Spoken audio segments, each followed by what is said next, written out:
सूद पे पैसे देते हैं। आप तो इनकी लड़कियां जुआ करवाती हैं और मंशियात बेचती हैं। आसफ शाह ने टांग मार के अंदर आया, आसम उन दोनों ने फायरिंग की है। आसफ साइड पे था अंदर, आसम जोन सा उसकी फायरिंग जोन सी सीधी जोन सी मेरी वाइफ को लगी जाके गोली। बस पुलिस पकड़ दी है, कुछ ले दे के छोड़ देते हैं। ये सियासतदानों के दलाल बने हुए हैं। जो सियासतदान हुकूमत में आता है ये उसके कदमों में जाके बैठ जाते हैं।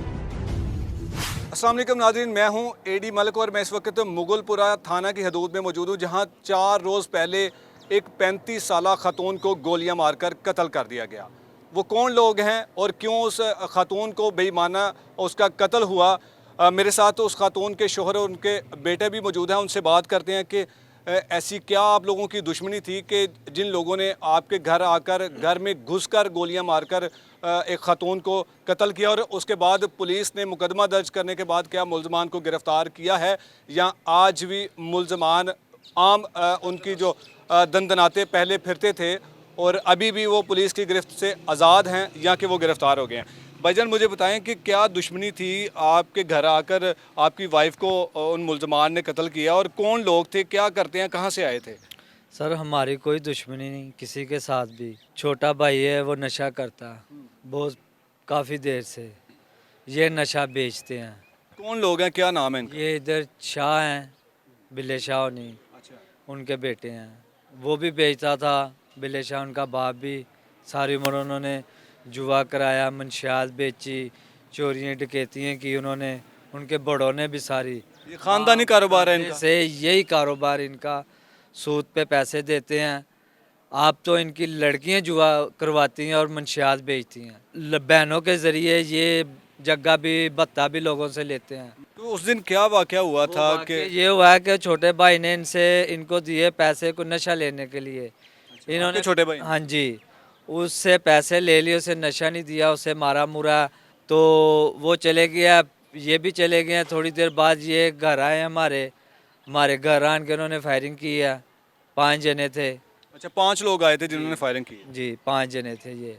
अच्छा, ये मुझे 2 ये भाई बताएं थे, कि एक आसिफ शाह और एक आसम शाह, दोनों भाई है। दोनों अंदर आए हैं अच्छा, दरवाजे के। दरवाज़ा खुला था कि दरवाजा वैसे ही बंद था, लाग वगैरह नहीं था। आसिफ शाह ने टांग मार के अंदर आया, आसम उन दोनों ने फायरिंग की है। आसफ साइड पे था अंदर, आसम जोन सा उसकी फायरिंग जोन सी सीधी जोन सी मेरी वाइफ को लगी जाके गोली। अच्छा, तो जब हमें भी मारे मगर हम इधर उधर हो गए हैं। छोटा सा घर है, दीवार के इस साइड सीढ़ियों में हो गए, इधर हो गए। वो सामने वाइफ मेरी खड़ी थी, उसको लगी गोली। कितनी गोलियां आपकी वाइफ को लगी? एक लगी है दिल पे। मौके पे उसकी मौत हो गई। तो उसके बाद आपने 15 पे कॉल की थी, पुलिस कितनी देर मैं तक आई? उसी टाइम भागा बाहर आया हूँ। वो मस्जिद के पास, वो साथ मस्जिद है, उसके पास से करीब गए होंगे। मैंने उसी टाइम 15 पे कॉल किया। उन्होंने कहा आप 1112 वालों को कॉल करें। मैंने उनको किया, उनको आने में तकरीबन 10 मिनट आधा घंटा लग ही गया। इतने में वो आए हैं, हम रिक्शे में, चिंची रिक्शे वाला गुजर रहा था, उसमें डाल के तो लेके जा रहे हैं। फिर वो आगे एम्बुलेंस मिल गई, हमने उसमें डाला। इतने में डॉल्फिन वाले भी आ गए हैं। बाद में हमें पता लगा उधर जाके कि इधर पुलिस वगैरह काफ़ी आई। आप उनको हॉस्पिटल ले गए थे, उसके बाद पुलिस आई? हाँ जी। अच्छा, पुलिस ने मुकदमा दर्ज करके मुलजिम कोई गिरफ्तार किया कि नहीं? नहीं अभी तो एक उनके भाई को पकड़ा था, पता नहीं अब वो छोड़ दिया क्या है, अभी उनका नहीं को पता। अभी तक कोई नहीं, हमें रिपोर्ट सही नहीं है। इलाके में इधर उधर ही फिर रहे हैं मगर अभी तक किसी ने पकड़ा नहीं। और मेरे साथ वो क्योंकि एनिशाद देखने भी वाले मौजूद मोहल्ले हैं वाले जिन्होंने बता ये रहे हैं सारा कि इधर वाक़या गए अपनी हैं, आंखों उधर से गए देखा। हैं। उनसे भी बात करते हैं और उनसे जानते हैं कि मुलजमान का इसके अलावा और क्या काम था। ये जैसे इन्होंने भाई ने बताया कि वो मंशियात सेल करते हैं और भत्ता लेते हैं, और ऐसे जब मुलजमान ऐसे गली मोहल्लों में दंदनाते फिरेंगे तो हम इस माशरे में रहने वाले जो शरीफ शहरी हैं उनको इसी तरह से आकर घर में घुसकर लोग कत्ल कर जाएंगे। भाईजान मुझे बताएं कि आप उस वक्त जो भी ये सारा वाक़या हुआ था, आपको कैसे पता चला कि आप यहाँ पे मौजूद थे? मैं सर, हम शादी से, हमारे भांजे की मेहंदी थी। आते हम अंदर बैठे हुए थे, वो चाय चुई के लिए प्रोग्राम बन रहा था, और साथ हमने सुबह की मीटिंग करनी थी। सारी जिम्मेदारी हमारे सर पर थी कि आपने ये अरेंजमेंट करना है सारा। हम वो बातें डिस्कस कर रहे थे, तो इतने में ये बाहर आए हैं। आते ही इन्होंने बाहर पहले हवाई फायरिंग की है, फिर उन्होंने सीधे फायर मारे हैं, गेट को टांगे मारी हैं, गेट दोनों भाइयों ने। ये अंदर आसिम ने आके सीधे फायर किए हैं। वो सीधे फायर हम साइडों पे हो गए हैं। हमारी भाभी बिल्कुल सामने बैठी हुई थी, वो उसके अलावा सीधा दिल पे लगा है। आसिफ शाह बड़ा है, आसम छोटा है। आसम खड़ा हुआ था, वो दूसरा भाई उसका फायर कर रहा था। ये दोनों भाई अंदर दोनों दाखिल के हुए? हाथों में पिस्टल था। एक भाई फायर कर रहा था सीधा, दूसरे के पता नहीं फायर ख़त्म हो गए थे, जिसकी वजह से वो फायर नहीं कर रहा था। हमारा ये पंजाब पुलिस से भरपूर एहतजाज है कि हमें इंसाफ दिया जाए। उसके छोटे छोटे बच्चे हैं। भाईजान मुझे बताएं कि ये जो मंशियात सरेआम सेल करते थे, इस तरह हवाई फायरिंग करते थे, लोगों से भत्ता मांगते थे, तो पुलिस इनके खिलाफ क्यों पहले कार्रवाई क्यों नहीं करती थी? बस पुलिस पकड़ती है, कुछ ले दे के छोड़ देते हैं, या पुलिस की रेट होने से पहले ये भाग जाते हैं। इनके भी ज़ाहिरी गल है, जो उनसा बेचते हैं, इनके भी मुखबर आगे होते हैं। वो इतला दे देते हैं कि पुलिस की रेट आ रही है, ये आगे पीछे हो जाते हैं। इनके चाचा ये और उसके भाई ये सारे सूदखोर है। जो पैसे मांगता है उस पर वाई फायर कर देते हैं। हमारे ये अहला इलाका बहुत परेशान है इनसे, और हम मजबूर हैं इंसाफ के लिए। हमारे प्लीज़ हमें इंसाफ दिया जाए।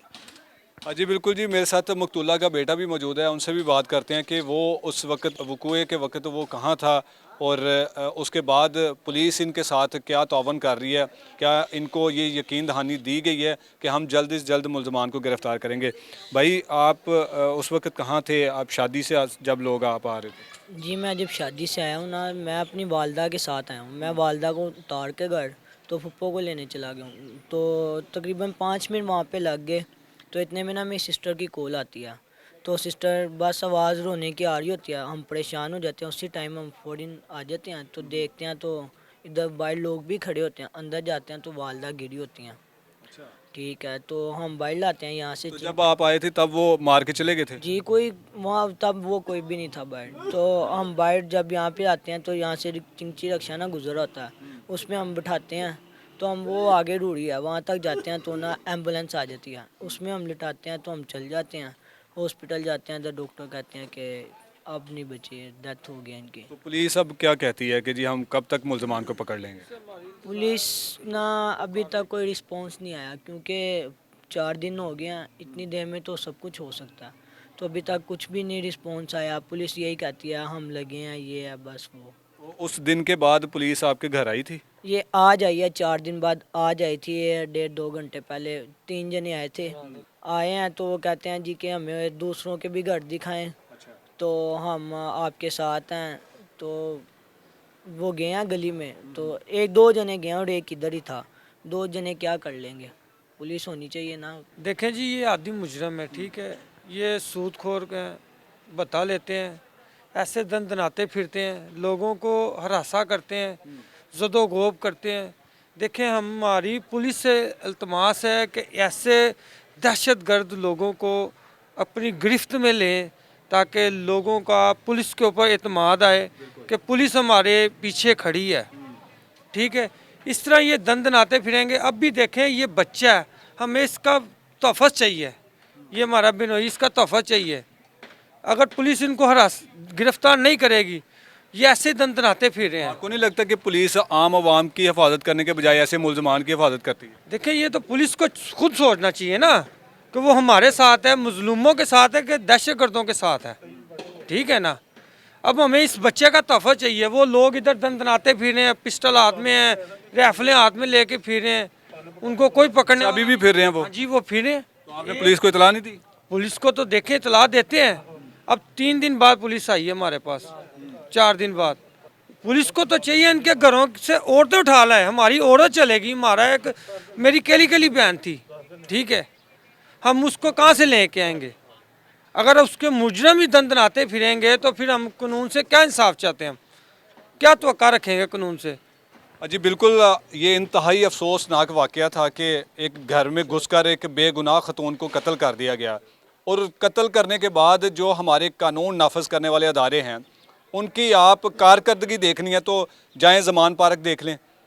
ये सियासतदानों के दलाल बने हुए हैं।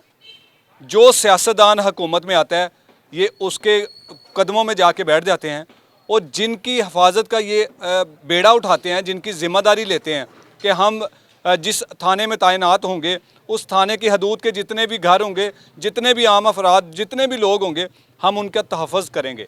लेकिन ये आम आवाम का तहफ़्फ़ुज़ करने के लिए तैनात नहीं होते, बल्कि ऐसे मंशियात फ़रोश, ऐसे बदमाश और गुंडे लोगों को तहफ़्फ़ुज़ देते हैं। देखिए उनका एक जोन सा उनके साल लड़का था सामा शाह, उसका नेट का काम है लाइनों के ऊपर, उसकी दुकानें खुली हैं, उनके तो कारोबार चल रहे हैं, उनको कोई बंद करवाने वाला नहीं है। उनके कारोबार को बंद करवाएं, उनको पकड़ें, उनकी चीज़ें उठाएं, उनको पता चले कि हमारे कारोबार बंद है, अब उनकी दुकानें खुली हैं, हमें उनसे डर है कि कहीं हमारे बच्चों का नुकसान ना कर दें। ये हमारे आईजी पंजाब से रिक्वेस्ट है कि हमें इंसाफ दिलाएं। देखें कि लोग इस तरह पुलिस के ऊपर एतमाद उठ जाएगा अगर हमें इंसाफ नहीं मिलेगा। बिल्कुल जी आईजी साहब, ये आपके लिए लम्हा फ़िक्रिया, लेकिन हम किस आईजी पंजाब की बात करें? आए रोज़ तो आईजी चेंज होते हैं और जो भी नया आईजी तैनात होता है और बड़े बड़े दावे करता है और उसके बाद उनका सिर्फ़ और सिर्फ एक ही काम होता है कि हमने सियासत में किस तरह अपनी एंट्री करनी है और अवाम बेज़ारो मददगार जहाँ मर्जी जाती है जाए, हमें इससे कोई लेना देना नहीं। लेकिन ये आपको जवाब देना होगा आईजी साहब, और इस मुतलका थाने के जो भी SHO साहब हैं उनसे गुजारिश है कि उन मुल्ज़मान के ख़िलाफ़ घेरा तंग किया जाए और उनको पकड़ कर सज़ाए मौत दी जाए। इसी के साथ इजाज़त चाहूँगा, अल्लाह ने के बाद।